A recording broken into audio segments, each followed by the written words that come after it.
Board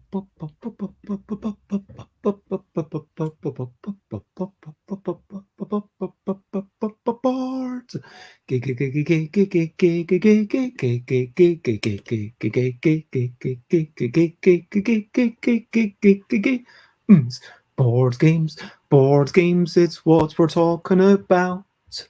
Board games, board games, I'm not gonna shout. I am starting off this streaming with a little bit of singing, and they are not yet here, but maybe they will appear. I am waiting for the person known as Dave Clarke. Dave Clarke is going to be here to make their mark. Dave, Dave, Dave, when will they come? They had to reset the router for increased fun. Hello, Xate. It's good to see you. I hope that your hands improve. I'm sorry that you're not yet feeling well. This is a song because, just to say, I think you're really swell. Good morning, also, Alan, hello. And your message has appeared below. And ellipses are totally correct, cause Dave's internet has been wrecked. But do not worry, Dave will appear. The time of Dave's coming is near. Thank you, we will all wave together, and we will then chat together. Anyway, their name is Dave Clarke. They made a game to make their mark. I already used that rhyme, I'm aware. Their first game was named Great Scott. It is a game, I played it, but I forgot how exactly it works. This is Great Scott. It's a weird mixture of joy as you make weird things to employ, and it's kind of thematically a party game. But I remember one thing that was a little bit strange, which was that the game was quite intricate. There was more going on than I would predict. These are games that Dave has played. These are photos. Wow, they've got that shower is something of which I would not be afraid. That shower looks very futuristic. This is shower that's hypnotic. Hello, Jess, it is great to see you. Who says they are still at work? Boo. Alan out and can quickly go to the loo. Morning, Alex, to you too. It is 16:03 over there. And hello, Jess, you have nice hair. This is not going to last the entire show because we are hoping that Dave will come. They have had to go. Dave went away. They had to restart the router. And hopefully their internet will get better. I am Bez. In some places it is bedtime. Hey, there is Dave. Dave joined us just in time. I was talking about the shower that you had because this does. Oh no, hold on. Is something still going on? Is something with your internet bad? I'm watching Twitch at the same time and I can hear it's delayed. So turn it off, turn it off. Or you will get confused. How do I turn it off? Just close the window. Oh, it's okay now. It's done. Oh, I didn't need that. Did not need that. And over to this side of me, it is the person who happens to be. It is Dave Clarke from the Sinister Fish, and they are hopefully going to wish everyone more success because I know Dave is a nice person, and I'm not going to say they are the best because they're the best kind of suggests that everyone else is not the best, but still Dave's pretty good. Not a competition, is it? Yeah, it's not a competition. And hello, Dave. It's lovely to see you. And I am Bez. You It's his too, bedtime in some places. And we are blethering about board games. Today we're talking about pre-Kickstarter marketing with you. And that's the thing. And we have had so many people. Oh my gosh, we've had yeah, Jess was wondering whether this was going to last the show. And I should have just never come back. Lovely to see you. Hello, Antoinette. It is lovely to see you. I'm having internet trouble again. You're going to have to start singing. Come on, we can make this work, Dave. We can do it. I'll put some more coal in the boiler. We'll be all right. Just keep going. And Jess says they are the best, which I kind of disagree with, but we will find out. Yeah, no, I'm going to need some and hello, Chris. Got my eye on you. Dave can sing an apology, apparently. He can't. Okay, Okay, join me for this song, Dave, as we talk about brilliant things. Brilliant things. What's a little thing that is brilliant? Okay, so we were going to talk about tins. Oh, yeah. Tins, they're all right, aren't they? Yeah, it's like kind of a way of and that's that. Move on. Healing all your food so it never goes bad. I mean, tins can last for years. That's pretty amazing. Yeah, they can. They can. And they were invented like in the 1800s or something. Wow. That's pretty amazing. And they're like, people dig up tins. Well, they don't dig them up. They bring them up from shipwrecks and things, don't they? And they've got meat in them. You wouldn't want to eat it, but yeah. I mean, I would be tempted. I'm not going to lie. I would be tempted, but I'm easily tempted. Have you seen the guy on, what's he called? MRE Steve or something? Guy on YouTube that opens old military rations and eats them. Like he doesn't, I don't know whether he's cheating or not, because a lot of the time he eats it off camera, but you can hear him eating it and you can hear his reaction to it. And it makes you feel really ill sometimes. He's like, you can hear him chewing stuff and he goes, oh, that's rancid. That's rancid. Yeah, it's quite disturbing. I'm getting a phone call from someone in Bristol. You can, if you can turn it onto airplane mode, that would be appreciated. I've got Will Cook Sates apparently ate World War II bread once. That was crazy.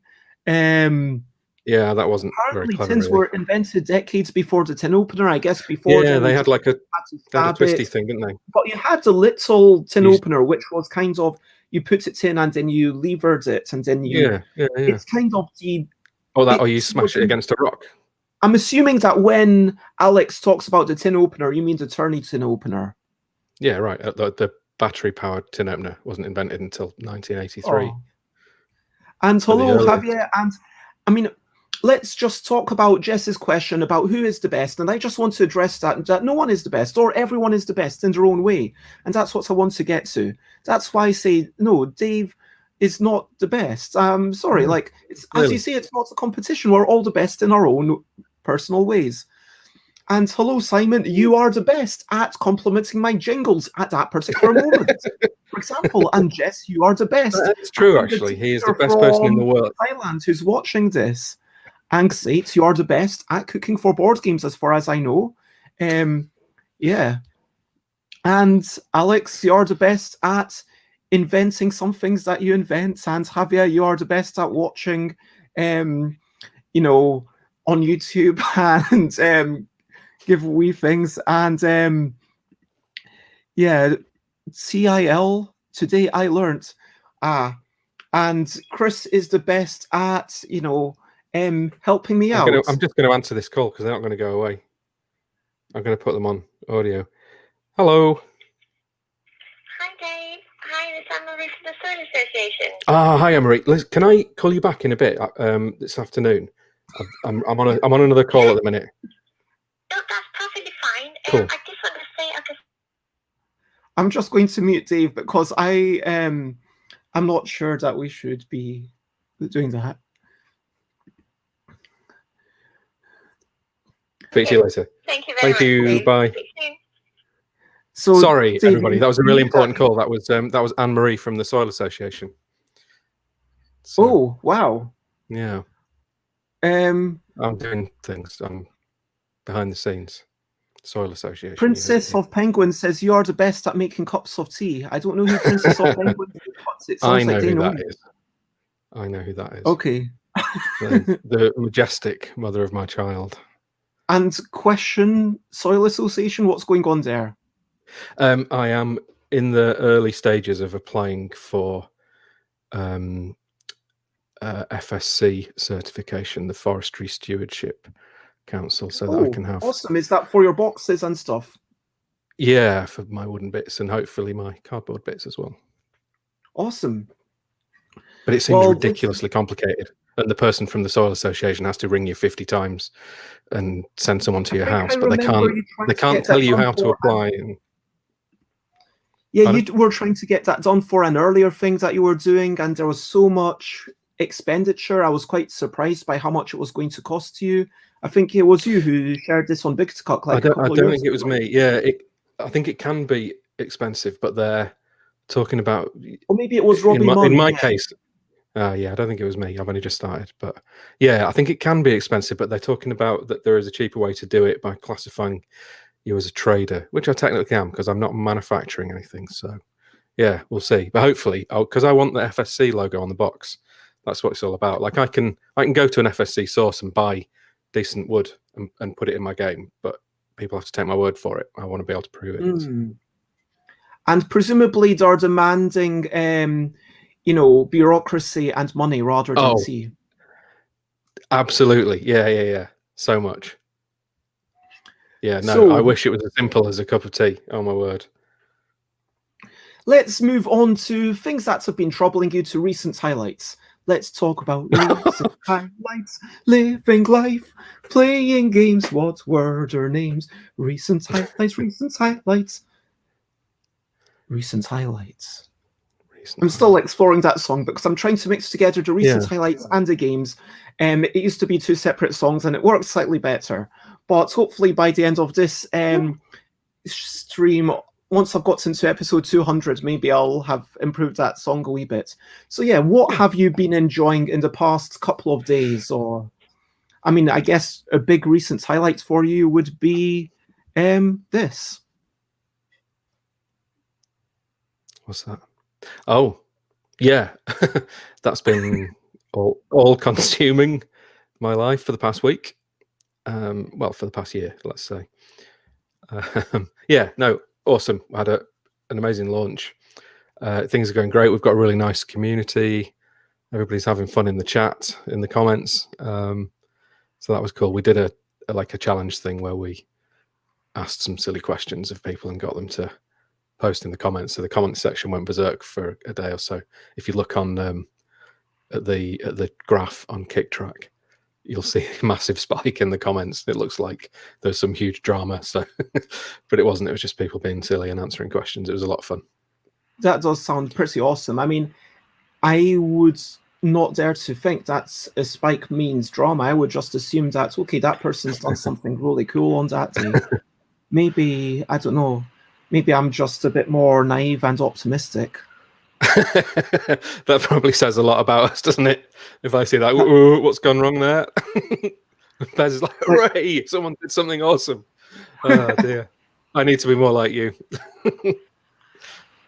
But yeah, you've done really well. And Kickstarter aside, because we're going to have plenty of time to talk about this, what else have you been enjoying? Have you had any time over the past week to play any games? Have you been able to get out of the house?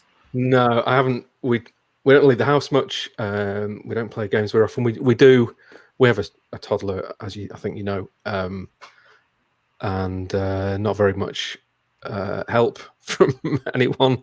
So yeah, it's quite full on, and we don't get much time to ourselves, but we enjoy life, and our son is amazing. The other day, the best thing that's happened in the past couple of days is, without doubt, my partner was not feeling very well, and I hope she doesn't mind me saying this. She had like a sick ball by her, like near her, just in case she needed it, and it's like a clear plastic bowl. And James grabbed it and said, "Hat," put it on his head, and then he's like putting it on us and saying, "Hat." Yeah, it's amazing. It hadn't been used. Amazing. It was clean. it was clean. Sounds pretty awesome. And yeah, because he's not really talking. Like he has words and he's just on the verge of kind of starting to talk. So yeah, it's just amazing when he does the right thing. Yeah, that's cool. We've got some people saying that toddlers are very unhelpful. Generally. A bit unhelpful. Yeah. And I do want to mostly he's really entertaining. Watching to also say, what have been your recent highlights? Have you played any games yesterday? What have you been up to? Have you enjoyed games? And let us know. Unless you're excited, in which case I totally understand your hands are hurting, and lots of love, and I hope you feel better soon. But yeah, one of my recent highlights, honestly, is just seeing all this chat, which Alan's excited to see the solo mode of your game, and yeah, Alan Outson suggests a new song, games and highlights, what you playing days and nights. That works, But for me, the games that have been playing recently, yesterday I played 3 times Kitty Cataclysm solo mode, which I'm going to get Chris to play later today, to see how it goes. There's an interesting amount. You're literally stacking the deck, because anytime you give cards to the AI, you choose which order they go in. But when it draws, obviously you don't know what those cards are, which adds all the chaos. And those go to the bottom as well. But sometimes you're like, okay, I know exactly what you're going to do, and I'm going to force you to do something terrible. So it's basically forcing that randomness. Anyway, there's a bunch of things to make it catch up, because it also adds all the cards from the deck. Also, last night we played Balanceable, which we've not played for ages, which is a word game for the L deck. You're putting the cards forwards and making the words backwards, and you need to balance that, and you also need to balance your 2 longest words, and I didn't win either of the games we played. But I think Tom Cauldron and who won the other one? It was Alex. It was Aquasulis. Congratulations to you. And apparently recent highlights are that, Javier is really impressed with your blue light shower. I think we're all a big fan of this. No, that broke. That was not good. Okay, so what we're saying is don't get to shower just because it looks fancy. 265 weeks ago. How long's that? That's like more than 5 years ago. Yeah, it is. Something like 5 years ago. No, we do not have that shower head anymore. Ah, man. So, no, I do not endorse that product. Yes, it is a crazy shower. But Simon Peter says friends got an amazing game for their 40. Oh, awesome. Oh, I just remembered. Nice. And it's called Yogi, in case people didn't finish reading that. You might have heard of it. Yeah, I've heard of it.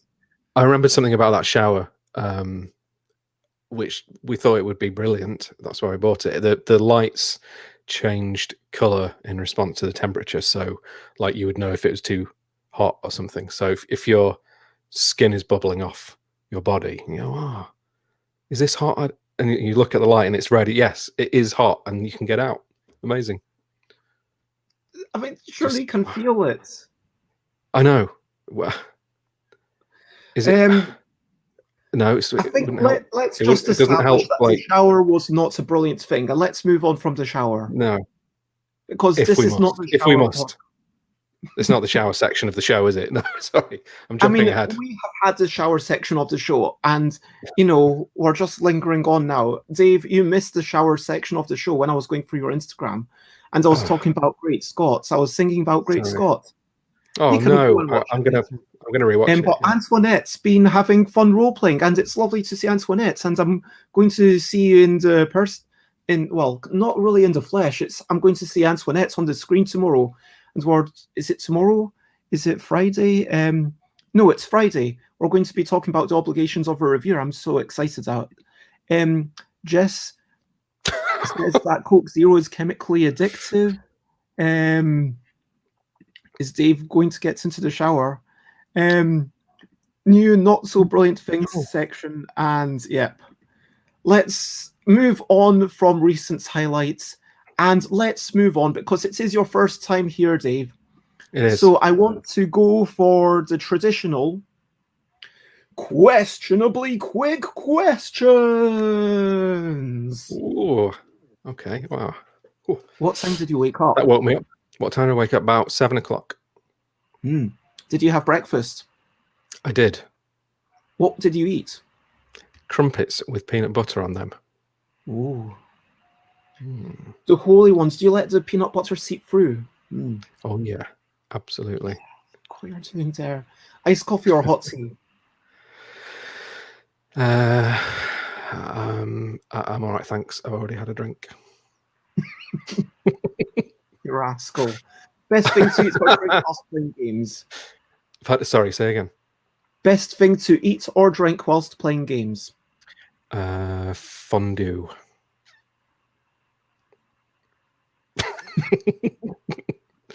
Okay, not fondue. I don't like to eat while playing games. Seriously, That's I don't fine. like eating out. So what do you drink? I do you it. drink That's not to say I water? don't do it. You know, fondue, goulash, casserole. You know, but I know it's wrong. I know I shouldn't do it.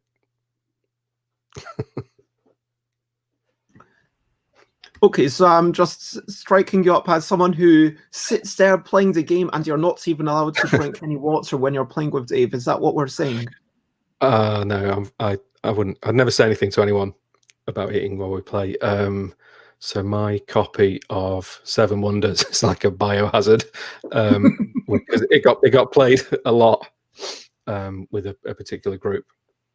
This is a few years ago, and now I don't think it's sleeved, or is it sleeved? No, it's not sleeved, and I should have sleeved it. I generally don't sleeve stuff because it just doesn't get played often enough to warrant it. But yeah, hindsight, I should have sleeved my copy of Seven Wonders because the cards are just sticky and horrible. Yeah, we used to have pizza while we played. That's not a good move, is it?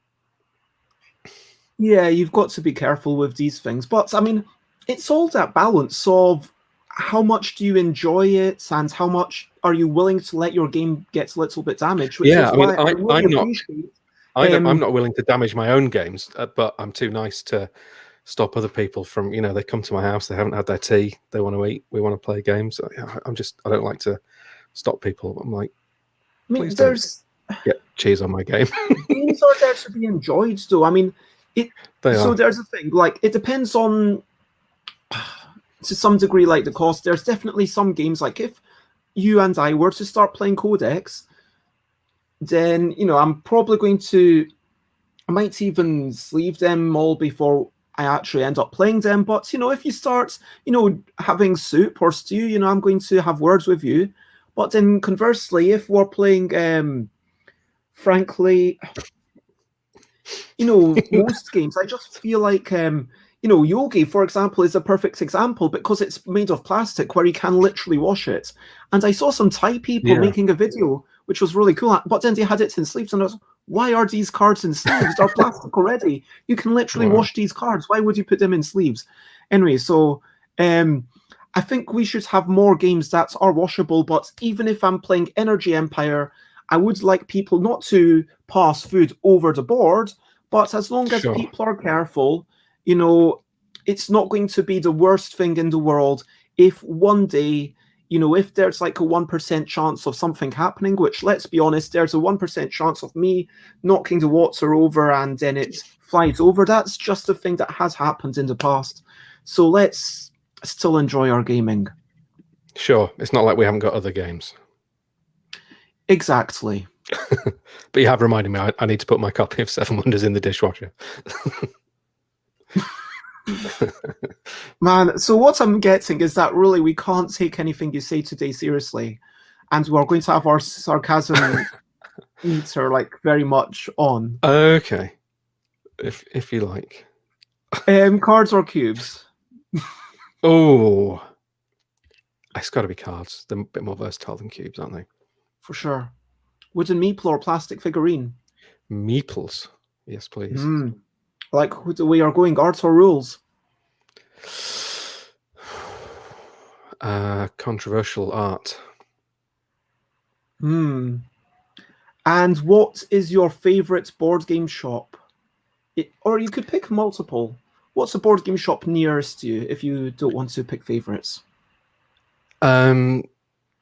Well, the one near me, the one in Lincoln, which I forget the name of because I haven't been there in like a year. But that's good. The chap Tim that works there is really nice. They've got lots of gaming space, and they stock my games, and I try to buy something every time I go in. So yeah, my local. It's the only one I really go to. And so that comes to the end of it. Simon says games you don't have to touch are best for food and coronavirus, e.g. code names. And as we wrap up our questionably quick questions, can you talk about a typical day recently for you? Sorry, yeah, Comic Culture, the shop is called. I should know that. Having a toddler, Bez, destroys your brain, and like I forget really obvious things that I should know. I'll go to a room to get something, and then like get to that room and just stand there because I've forgotten what I'm doing. What was the question? A typical day for you. A typical day. So we get up. So 6:30 as usual. The boy wakes us up around about 6:30. We had a lie-in today, 7 o'clock. Go for breakfast. Eat it. Give the boy some food. Wipe the food off the boy. Get him dressed. Change his nappy like 2 or 3 times because he is a piddle machine in the morning. And then on a usual day, I bring him with me down to the office. I've got an office in my garage. I'm sitting in half of my old garage here. So the boy plays and watches Peppa Pig or the Gruffalo while I do some emails and things. And then he goes for his nap about 11 o'clock, but he won't go for a nap unless he won't fall asleep unless he's in the car, a moving car. So we have to go for a drive, but we're trying to wean him off that. It's a little bit inconvenient because it can take 45 minutes sometimes. Then we come back, put him in bed, have some food, some lunch. And then I'll usually come back down and get 2 or 3 hours in the office without the boy, and my partner will look after him in the evening. Finish about 4 or 5, have some food, get the boy to bed, collapse on the sofa. And I might have some energy left to play some Xbox or something. And on the rare occasion where we're both fresh and feeling mentally competent, then we'll play a board game. That's an average day.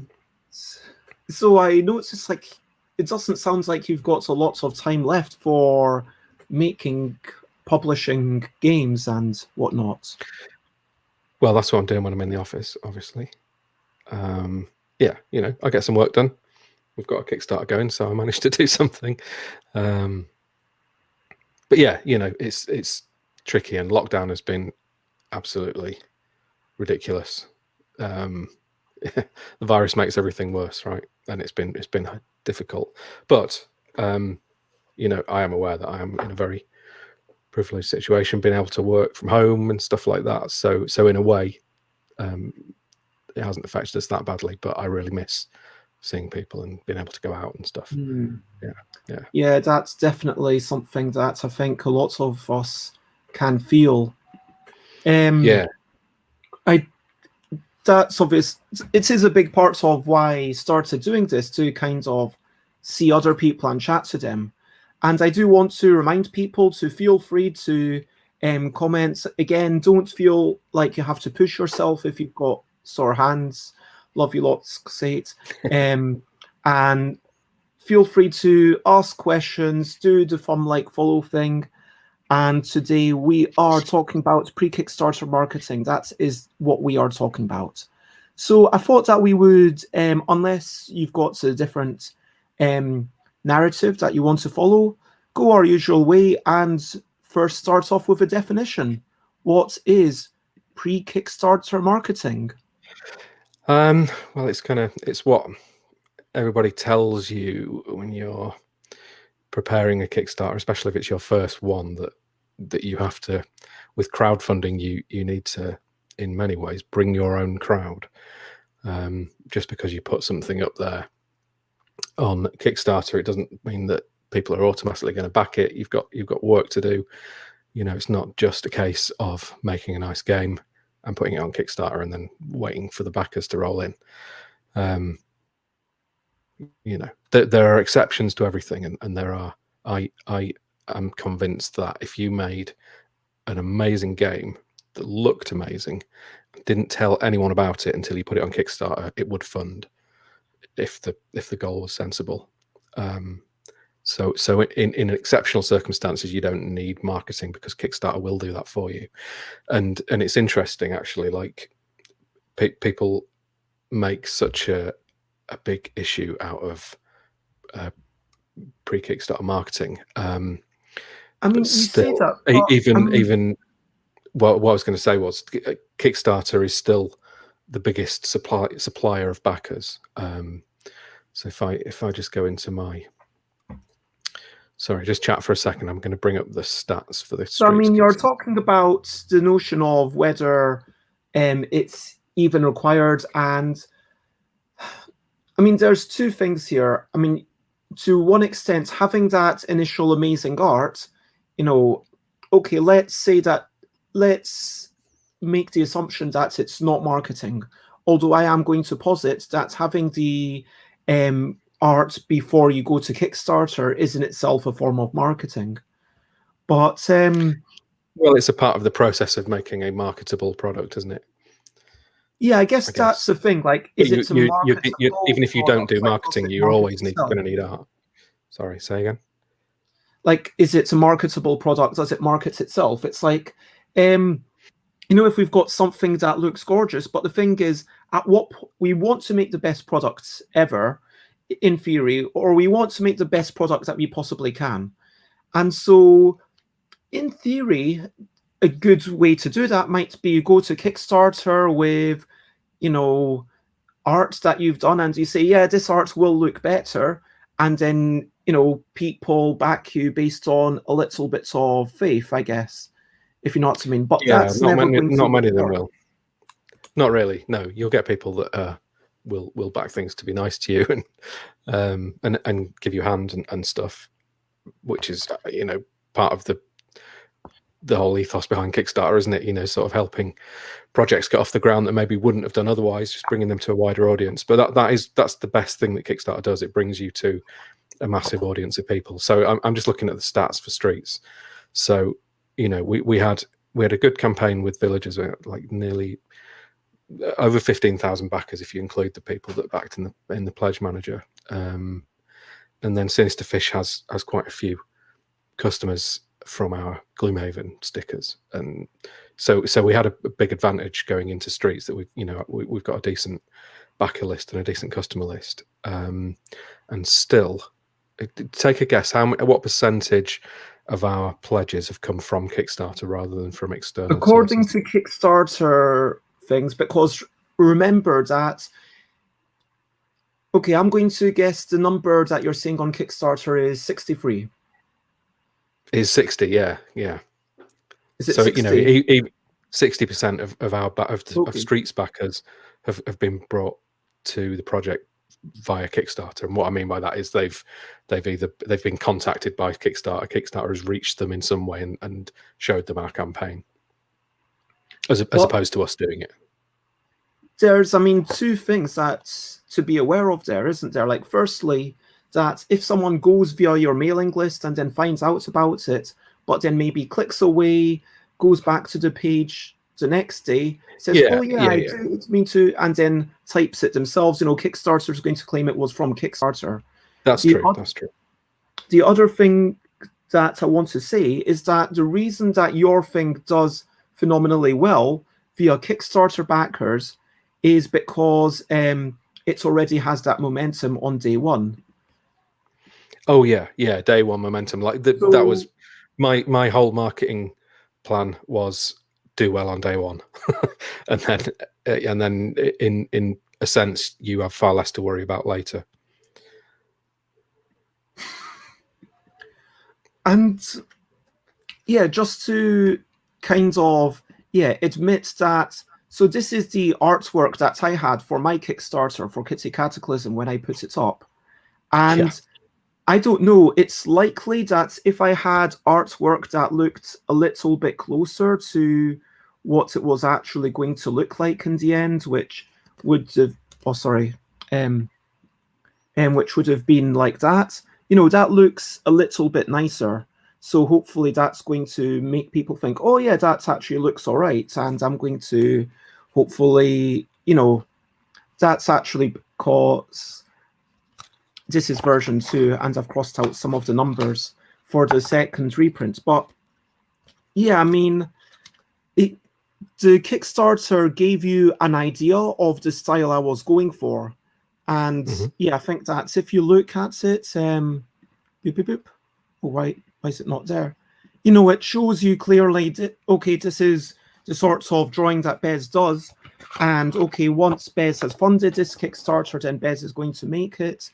And yeah, I got a whole bunch of backers, but yeah, I'm going to admit that that's a terrible marketing decision to go in there with art that is clearly not final and to ask my backers to imagine how it's going to evolve. Yeah, that's a stretch. But you knew that. Yeah. Yeah, I did. And there's like a sense of mental health preservation, or kind of, okay, this is what I'm actually going to do. And I'm going to make this once I know that at least there's some people who want it. Because frankly, yeah, especially if you're working on your own and there's no one working with you, no encouragement, then, if you're doing all the art yourself, all the design and everything, it can be a bit much to say, okay, I need to get everything done. Whereas, obviously it's a lot easier when you're... So, yeah, we are meant to be talking about, pre-Kickstarter marketing. And so... We are. Yeah, so Simon asks, have you seen a greater role in targeted ads? Did you spend more money on Facebook ads?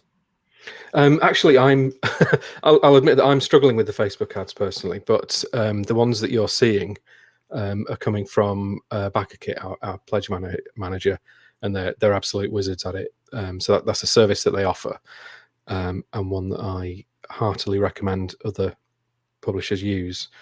If you don't know what you're doing with Facebook ads, and on Villagers, my Facebook ads did really well. BackerKit is but it must have all changed, and I need to figure that out. Sorry. So you said that you worked with BackerKit, but I know that BackerKit, they only accept you if you've already got high enough numbers, right? No, we went with BackerKit on Villagers like before it was. I think we went with them before it was funded. Okay, because my understanding is that it's quite sad. I mean, I guess with all kinds of marketing agencies, they are going to be quite choosy about who they work with. I think they take a look at the project first and judge if it's something that they will try for their marketing. And then what they'll do is try it out for a couple of days, and if the ads are working, then they'll carry on, and if they're not, then they'll stop and save you some money.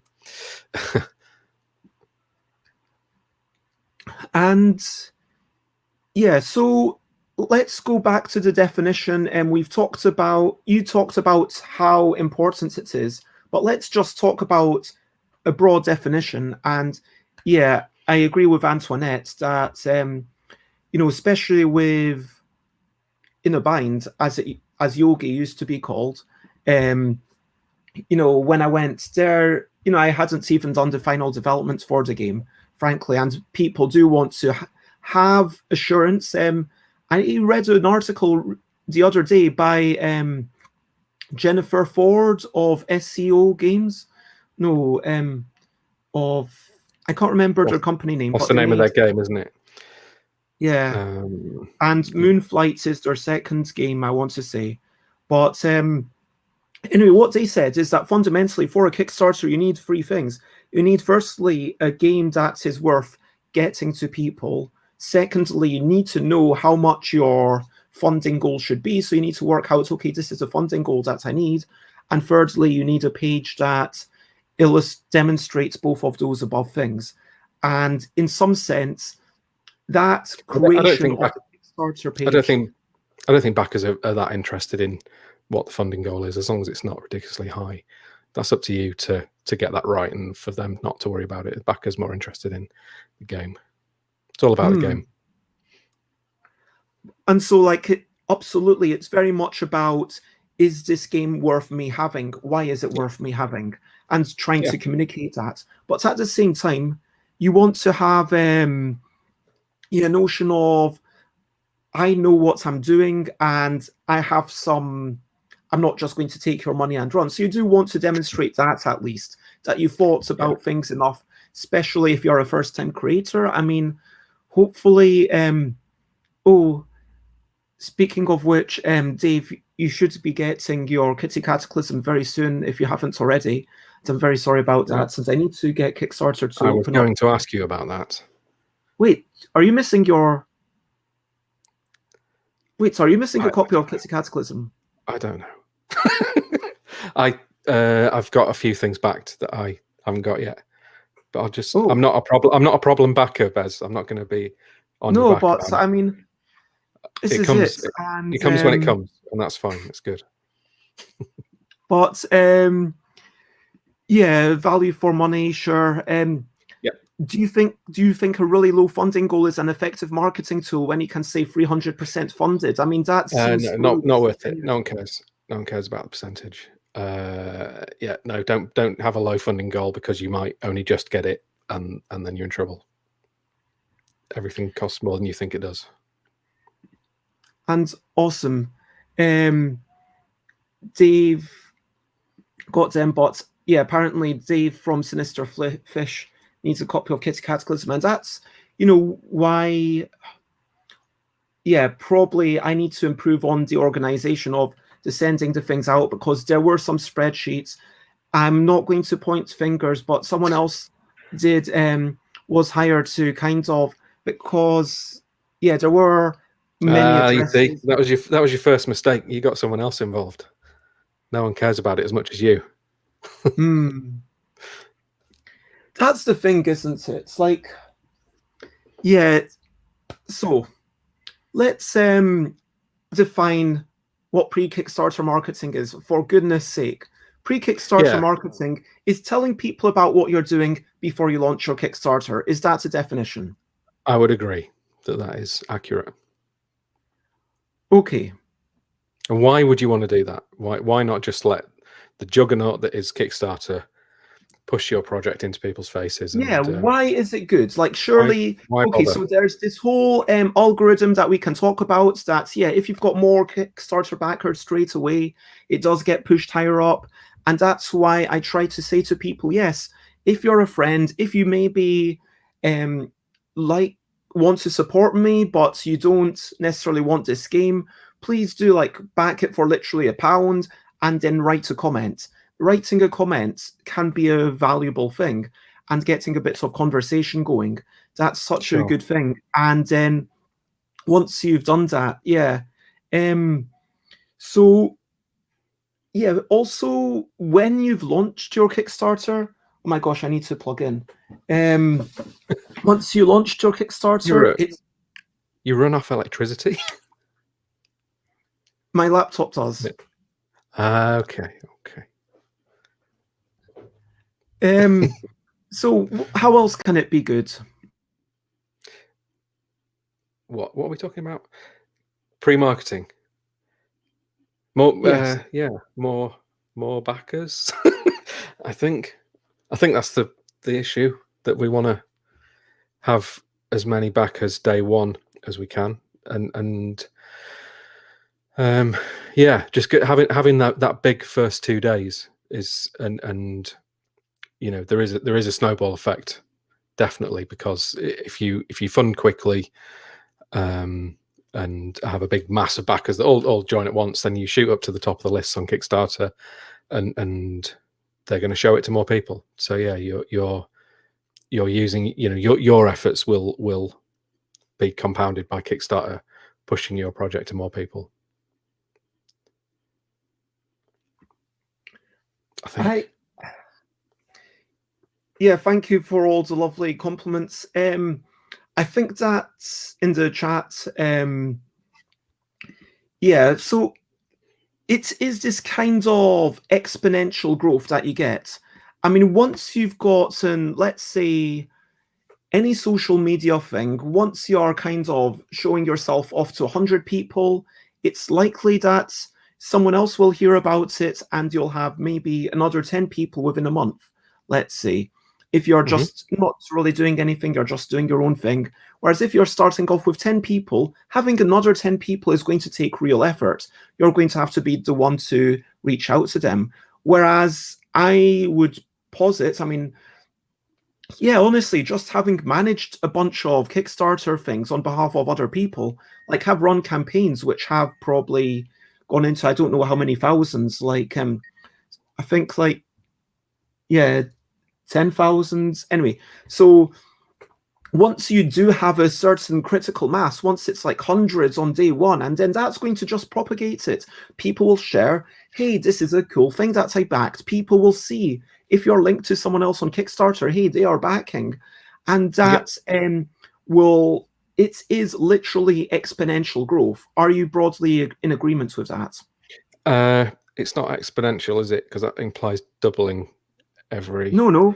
Exponential growth implies a multiplier. So you could multiply by what you could multiply by 1.1, for example. Okay. Yeah. Sure. So, and what I'm saying is that if you'll go from like 100 to 110 to 121 to what's 121 times 1.1 to 133 to 100. You get what I'm saying? Yes, sure. Kind of organic growth. It's accelerating growth. Yeah, except we don't really see that on Kickstarters, do we? They don't accelerate. They have a dip in the middle and then a boost at the end. Yeah, that 48-hour reminder.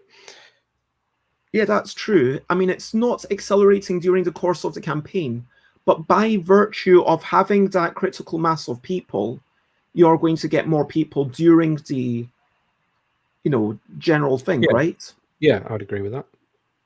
Okay. So yeah. All the notions of accelerating, that's totally wrong, because as we've agreed, it is always a U-turn for Kickstarters, broadly speaking. Usually. Unless it's Villager. In a Bind was more like that. Because I did not. So in a Bind, do you want to see the kick track for that? I did absolutely zero Kickstarter marketing. So I actually... I love kick track. Oh my word. Oops. Bring it on. I added an extra letter. Okay, so... Oh, it's not on there. Or at least I can't see it because it's... Found 413 projects searching for In a Bind. What? That's a lot of things. Yeah, I will tell us more about the pros of it. Or do you want to go to the negatives? Of what, sorry? Of pitfalls of pre-Kickstarter marketing. There's the thing the dilemma that I faced with Streets was that so Kickstarter now does the pre-launch page, right, where you just have an image of the game, and then Kickstarter you click to get an alert from Kickstarter when the project goes live, and so one school of thought says, yeah, send just that link is all you need. That link to that preview page. Whenever you talk about the game, post that link. Collect those people that want the alert. The issue with that is that a large proportion of those people will not go on to back the game. Like something between 10-30%, something like that, will actually back it at launch.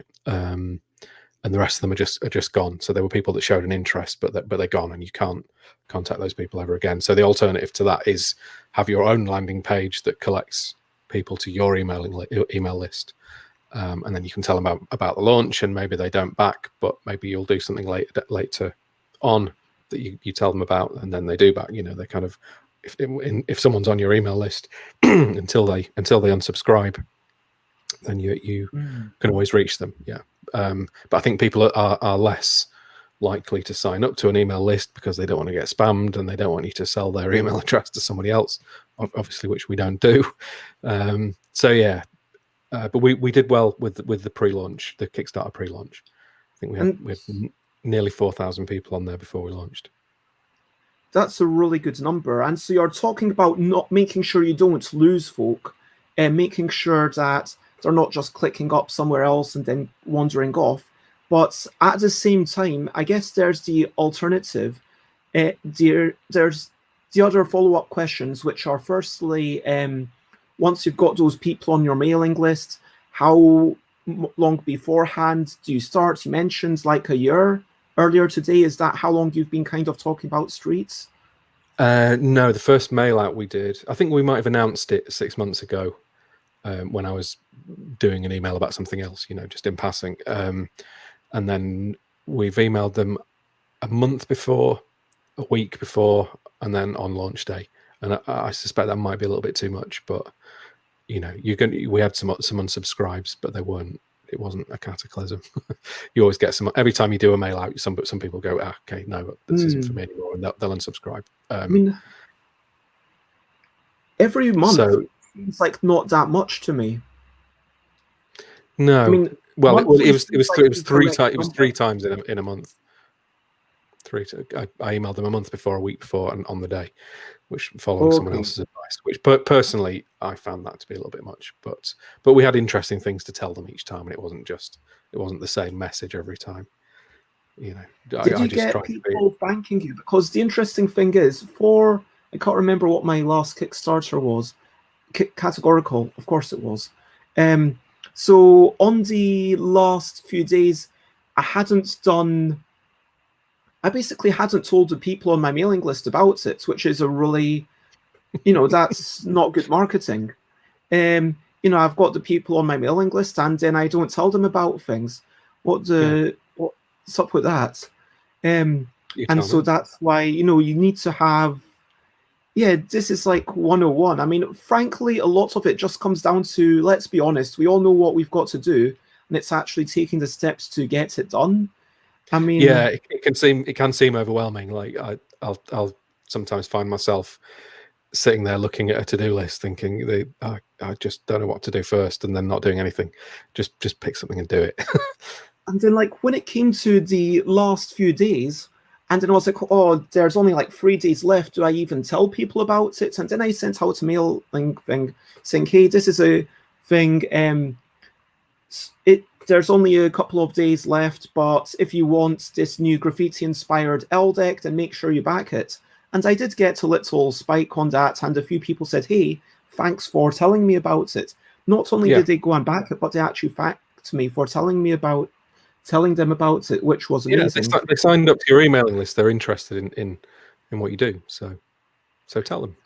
And I think this is the thing that we all need to remember. But there's once you've gotten the mails of someone, you've got their permission to tell them about things.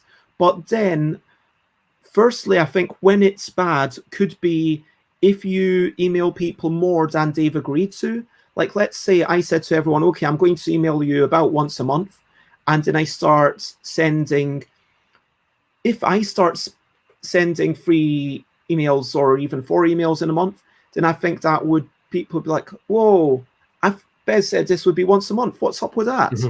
And so if I say something, then, I need to kind of live up to it in some ways. Sure, and maybe have 2 lists, like maybe have a monthly newsletter and then like a high volume one that people can choose to join if they want. Like, the other thing that's what's going to go into on a potential how it can be bad is when you're sharing things publicly, like it can start feeling like, this spammy. Like, when it's I haven't done much of that this time. So on Great Scott, which was the first game that I did, and I had my advertising budget was 0. So I did it all through. Probably like 95% of my marketing was on Facebook groups and stuff, and I made a list of all the kind of relevant groups that I could post on. I had checked out all the rules of those lists of how often you were allowed to post on there, and I had that all written down. And I slavishly followed that. So if you were allowed to post every 3 days, I posted every 3 days on that group, and it was a grind. I think we funded like halfway through the project, I think. But yeah, I fought Sorry, for which every one back. was that for? That was for Great Scott. Mm. Yeah, I think we ended up with something like, no, I can't remember, 900 backers, something like that in the end. But for that one, you weren't in that position that you are today, so you didn't have that was from zero. Before that. Yeah. But yeah, so just saying, I wouldn't use that approach now. Like I don't think I've posted on any Facebook groups apart from our own about streets, but I'm in a very nice situation where other people have posted about it, and there've been conversations that I didn't start, so I feel okay about that. So it feels like if you're at that slower, if you're struggling to get 1,000 backers, then you're probably going to have to do a lot more of that legwork of promoting it on Facebook groups yourself, and take notes of what you're allowed to do, and then just follow those rules. Yeah, you've got to do it in the right way, and also at the right time. Like, I don't think there's very much point for a small publisher to say very much in public about their game until like a month before it's going on Kickstarter, because there's so much out there. People are just going to get tired of you going on about it. They, at worst, they'll forget about it because there's 300 games on Kickstarter at any one time. So I think hit them with something really, really attractive very close to the time that they can actually get it, and try and hold people's attention that way. Again, that's just a suggestion. That's how I would do it now, I think. No, I think this is really good, because you are a person who obviously came from self-publishing a thing, and then managed to build up to being this. It's a combination of the game itself and the marketing, though. I mean, I feel like let's remember, Bez, I've had a lot of luck. I have been very lucky for the company to be where it is at the minute. So I'm not going to say that it was because of my amazing strategic decisions or anything. Sure. But some of it was just it was literally right place, right time. The Gloomhaven stickers. Yeah, so that was a pure accident. Absolute pure accident. Sure, but you were the person who chose to do that. Yeah. So I think you can take some pride in that decision. And that got you into a good place. And now those stickers let me quit my job and do this full time. Like you were riding off the coattails of Isaac Childress. Yeah, and whether it was a wise decision for him to say yes to me or not, well, I don't know, but it was good for me. and I think I helped him sell extra copies of Gloomhaven, because there are people that don't like legacy games, and they want to be able to protect their investment. It's an expensive game, and at the time, so for those who don't know, wasn't interested in the game that costs. What does it cost now? About 100. Like 100 resale, like full resale is about 120, isn't it? But you can get it for around 100. And this is a game that's got like about 50, maybe 150 hours of campaigns in the box. Oh, and then there's about 100 scenarios. And I thought it was 50 scenarios. No, there's like 98 or something like that in the base box. Okay, so it's like more like 300 hours. They're at least a short scenario is 2.5 hours, something like that. I think the average might be like 3. Yeah, 300 hours of gameplay easily. I mean, so basically Dave asked Isaac, hey, is it cool if I make these restickable stickers? And Isaac said yes. Is there any more that we need to say about that story? That's the sort of the Sinister Fish origin story, really, sort of post Great Scott. So I'd become a bit obsessed with publishing a board game, and neglected. I was working for myself at the time, and I had neglected that so much that I was absolutely broke by the time Great Scott finished, and there was no profit in Great Scott if you account for the fact that I'd spent 18 months not doing much else than prepare for it and learn the industry and get to know people and everything. So yeah, I was broke after Great Scott, and it may, it funded and made a little bit of money, but when you take into account that I was kind of treating it as my job, but I wasn't getting paid, I was absolutely broke. So I went and got a proper job at a printer's, and that printer happened to have the equipment that you need to make like custom cut stickers, and that's where I was working when Isaac released the files for Gloomhaven. And I thought, oh, I can make myself some removable stickers for my copy of Gloomhaven that I'd like scraped to afford. And then someone suggested that I should ask Isaac to license the idea from Isaac, and he said yes. So that was that. Yeah, it was a really good shout. But it was just, as I say, it was being in the right place at the right time. Like, I could have had the idea. Like, I could have, if I hadn't been working at that place, and if Great Scott hadn't have skinted me, I wouldn't have been working at that printers and wouldn't have been able to sort of realize the idea of making removable stickers. So it's just luck, really. To answer Jess's question, I do share a lot about my stuff on Facebook, and I kind of consider my personal Facebook page like half I'm telling people about what I'm doing, and half, this is how I'm living my life, but I'm just you are your company. Your company's got your name in it. It is you. Yeah, I mean, right now, I'm not actually, I don't think I've posted about any of my games for quite a long time.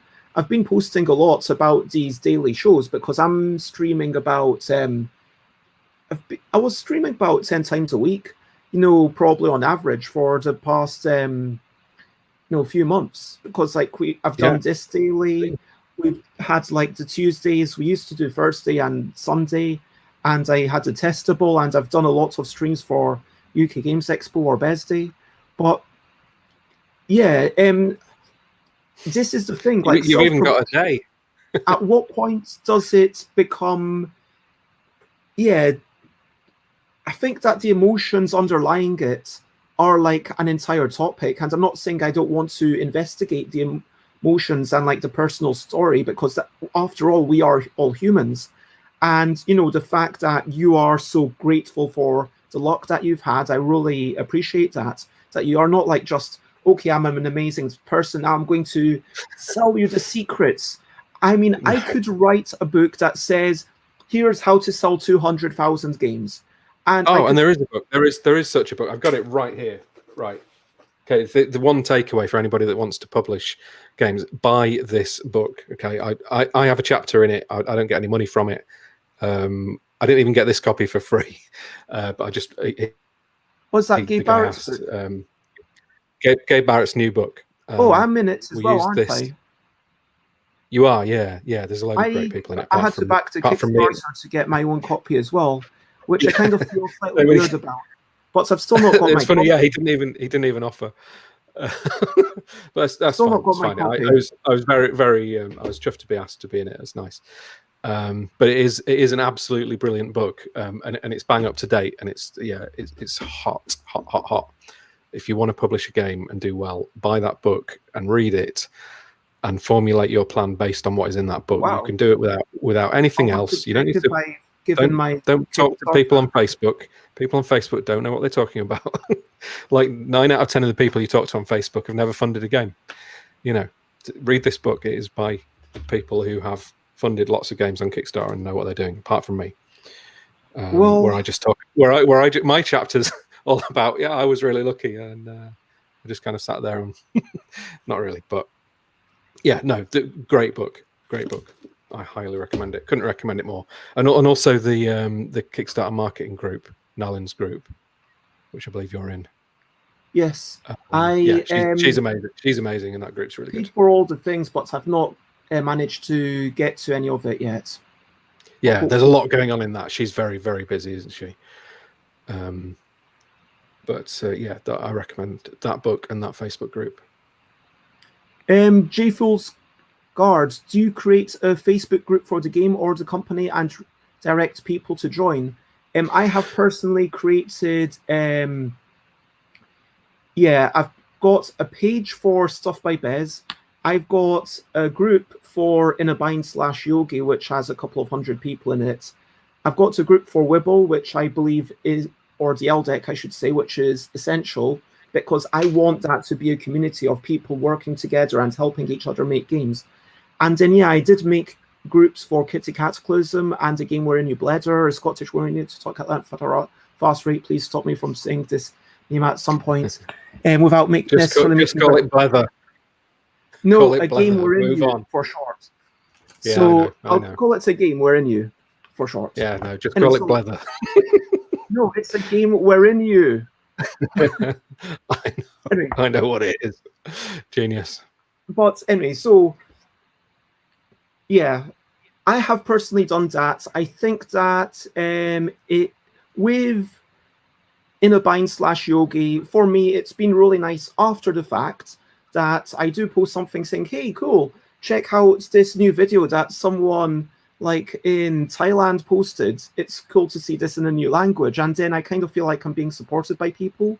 But that's more, and then occasionally someone posts a picture of themselves. And interestingly, in my Kitty Cataclysm group, where my rules are, you can post anything you want as long as it's got a cat in it.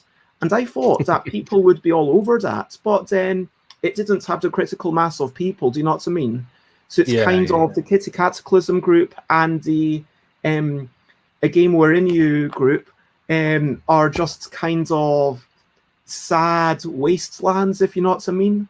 So you do need to have that critical thing. So that's been my experience. What's been your experience, Dave?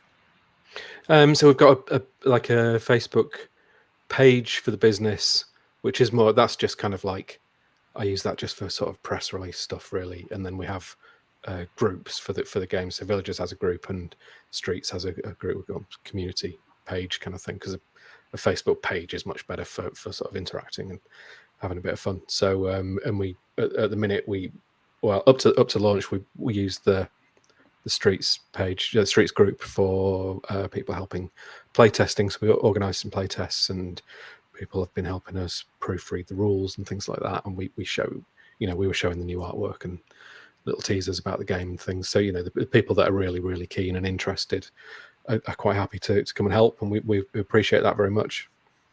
And then moving on, that page will be group will be the kind of social media hub for the game moving forward. Yeah, I think that what I'm taking from this is that you kind of want to be focused. Yeah, I think. I mean, I haven't really tried anything else. That's how we did it on Villagers. And like our Facebook groups, they're not super busy and they don't have thousands of people in them because, our games still aren't like, they're not massive games, really. So you can't expect to have thousands and thousands of people talking about your game all the time. It's not. Sorry. Oh, great Scott! Like, would you be willing to share print run numbers for Great Scots and Villagers? Yeah. Great Scott, 1,300 copies. Villagers, it's had three print runs. Villagers has had, and I don't know exactly, but probably something like 25,000, something like that. 25 is a really good number. Yeah, I'm happy with that, definitely. I mean, it hasn't been. It was really strong on Kickstarter and it hasn't been as strong in retail, but our retailer is still ordering copies, so that's good. Very good. And I know that I've seen. Sorry, our distributor is ordering them. I've seen in lots of places people sort of starting to talk about it more and more, which is amazing. And so it's still hopefully increasing, which brings us to post-Kickstarter marketing, which is out with the remit of this particular show, because we're already over an hour. But Alan Alton asks, did you look at marketing with a digital version of the game on Tabletopia, BGA or Tabletop Simulator, etc.? We've used Tabletop Simulator because Håkan, the designer of Streets, knows it really well, and he uses that for his playtesting. Like, I think he uses Tabletop Simulator instead of physical prototyping when he's designing a game. He just designs it on screen and then throws it up onto TTS. And how effective do you think that was? Well, it was the only thing that we could do really to get it to a wide audience. because Given the state of the world, we can't go to conventions. You know, one of the things that really helped villagers was it was like a hot game at 2 expos. Like we showed it at one expo while it was on Kickstarter, and I think that was instrumental in the acceleration of the second half of the villagers campaign. If you look on KickTrack, there is a massive acceleration in backers halfway through the campaign, which never happens, and I put that down to us being absolutely swamped at UK Games Expo 2018. And then 2019, the game, we had just received the copies of Villagers like a couple of weeks before Expo 2019, and again we were swamped. Like we absolutely sold out, and it was, you know, people were saying it was one of those games that you anywhere you looked, there were people carrying a copy or playing a copy. So yeah, just amazing. We were very, very lucky. But that's the power of conventions. If you have a game that people are interested in. Oh, for sure. And for I sure, don't think that's you can, something that you need to tap into if they're around. But right now, it's more difficult. Yeah. I mean, Bez, I'm gonna have to love you all and leave you. I need to. Can we finish this one last question? Of course we can. With Laurie. How do you encourage people on your list to back on the first day? Expecting them if you have a large list. Sending the message to have them back on day one is hard. I don't think it's necessary to ask them to back on day one. People tend to be impulsive and they just will back on day one if they're going to back. You know, people on your mailing list are already motivated. They're interested in what you're doing already. So I don't think it's necessary to say, please back on day one. You know, they will or they won't. And if the mailing list is large enough and the game is good enough, then you should see a decent return from your mailing list. Well, I think that's kind of really good shouts. Don't push people. Don't expect too much. Yeah, no, like, you know, I'm always like, I think about what annoys me about marketing and try not to do that, and just try not to get in people's face too much. You know, show them the thing, tell them what the thing is, how much it costs, and let them decide. I'm not going to try and twist people's arm about things. Just try and be cool about it and not be annoying. That's the aim. And hello, Jeroen. I think at this point we are going to wind down, and we will have the final looking forward to section. If you need to skedaddle right now, you can. Thanks, Dave. Jump. Dave, weather all there. And so, to very quickly recap, so you can either jump out if you need to right this moment, or stick around for 5 minutes to wrap up with me. I'm going to have to go and tend to the boy. Okay. Well, it was lovely having you. And yeah, it's great. Really nice to speak to you. Recap and whatnot, and say nice things about you behind your back. Okay, I will check. Okay. Oh man, right, that's totally not behind your back, is it? Because you can watch it afterwards. But I can. Thank you for coming. Have a good day. You too. Take care. Okay, so thank you, Rowan, and thank you everyone for joining in. Bye. And now that Dave has gone, shh, Dave's pretty cool, aren't they? Shh, shh, shh, shh. So just going to flash up Dave's Instagram here. That's Dave's First Game Great Scott. And yeah, they seem okay. So to recap, well, we talked about tins, we talked about comic culture, the shop, about the definition of what we're doing is basically about telling people before the Kickstarter, why do you want to do that? Not because it's going to be exponential or accelerate your growth, but just because it results in greater growth over the course of the campaign. About making sure you don't lose folk, make sure you use your mailing list that Dave told people about. It's 1 month before, 1 week before, 1 day before, about following the Facebook groups and making sure that you're following the rules, doing press releases and stuff on your own Facebook page, making sure that you're on top of that. And so yeah, there's all sorts of and yeah, thank you very much, Alan Outson, and yeah, thank you for everyone watching. I want to say let's see who to thank. Thank you to Alan, Xate, Jess, it was lovely to see you. Dave Weatherall, Jay Foolsguard, lovely to see you as well, and Rowan, and Chris, and all the people, and Princess of Penguins. I don't know who that is, but I think you are Dave's partner.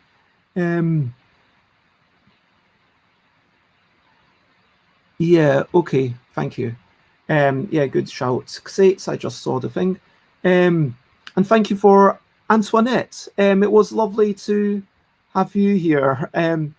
Chris is only here for the shouts outs. Thank you very much, Antoinette. Well, Marcel, thank you everyone. And sorry if I didn't. And if you're just lurking, then thank you as well.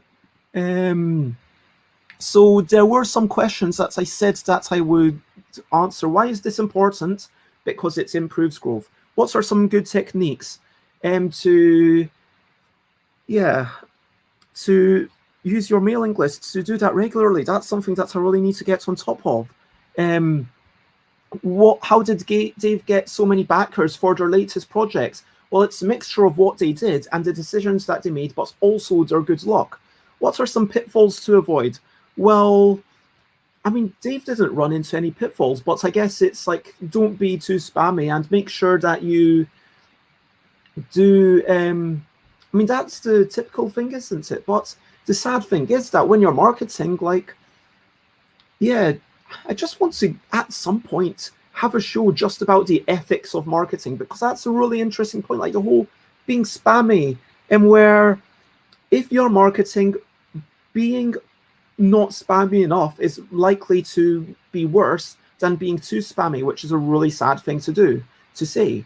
But yeah, pitfalls to avoid, basically make sure that people appreciate your thing, make sure that people are, you've got something good to share, I guess. And how do you prioritize all the possible things to do? I mean, we didn't really even get to that question, did we?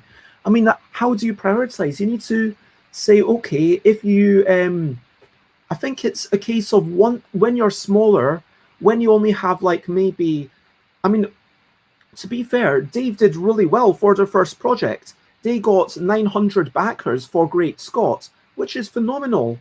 And yet, I mean, we could have had this conversation, but obviously we didn't have time. Like, why 1,300 copies if you've got so many backers? I mean, I think that with 173 backers, where I was sending out about 240 copies of Yogi, I did 1,000 copies in my first print run and then another 2,000. Whereas with the LDEC, then I had maybe 300 copies that I was sending out, and I printed 3,000 of the original. And I still sold out at this point. I mean, you can't buy it physically. And so, but then I do go to a very high number of conventions. And so I've done well at that slow number. But I think the key thing is that if you do manage to get into those higher numbers, where you do have hundreds of people or even thousands of people backing your Kickstarter, then there is going to be organic growth, and people are going to say, hey, there's this cool thing. But also, in Dave's example, it is signing a really good game from a nice designer and having great graphics. And so, yeah, Dave has made some good decisions. So well done, Dave. You've done well. Do we have any final comments? Xate likes hearing someone say Xate. Kickstarter going as strong as ever. I do not know the official things. I know that when they were on a podcast in the past few months, Kickstarter have been saying that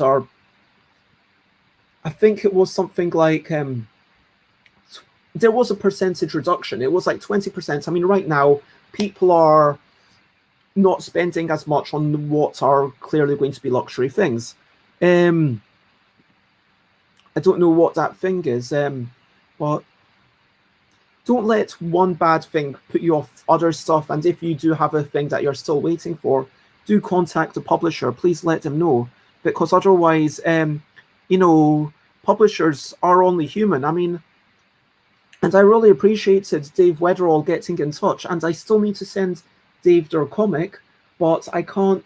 But I need to get also my room in order. So I'm like, okay, here's my comics, here's the games, and Great Scott had nice artwork, a good theme, and lots of Facebook publicising. All that on the back of Dave's network of friends and contacts.